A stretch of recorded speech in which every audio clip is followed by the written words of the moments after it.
नमस्कार, राम राम, जय माता दी। जय माता दी।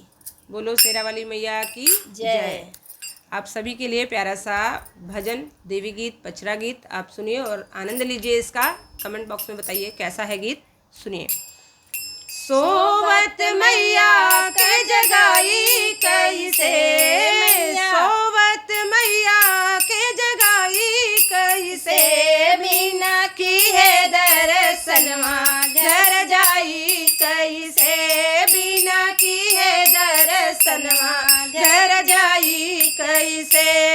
सोवत मैया का जगाई कैसे, सोवत मैया का जगाई कैसे, बिना की है दर्शनवा घर जाई कैसे, बिना की है दर्शनवा घर जाई कैसे।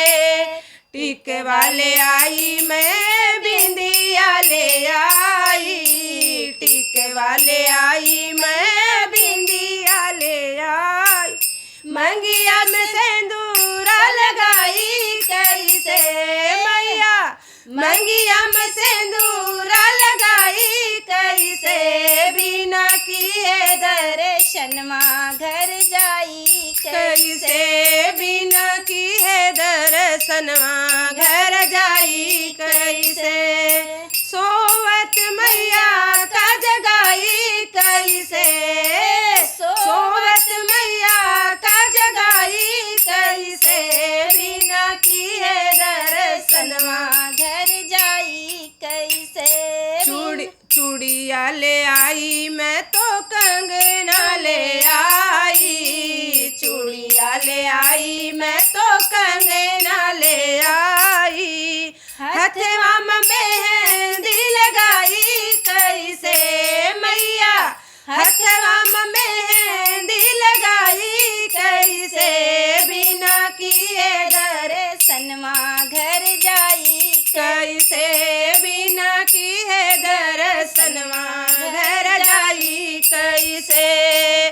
पायल ले आई मैं तो बिछिया ले आई, पायल ले आई मैं तो बिछिया ले आई, पाँव में महावर लगाई कैसे मैया, पाँव में महावर लगाई कैसे, बिना किए दर्शनवा घर जाई कैसे, बिना किए दर्शनवा घर जाई कैसे। सोवत मैया का जगाई कैसे, सोवत मैया का जगाई कैसे, बिना किए दर्शनवा घर जाई कैसे, बिना किए दर्शनवा घर जाई कैसे।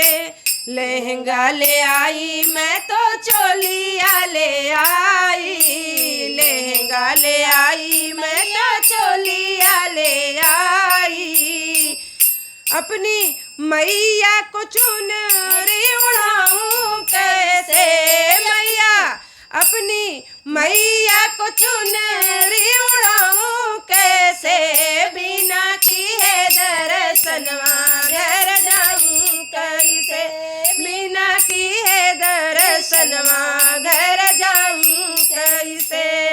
सोवत मैया का जगाऊं कैसे, सोवत मैया का जगाई कैसे, बिना किए दर्शनवा घर जाई कैसे, मैया किए दर्शनवा घर जाई कैसे। जय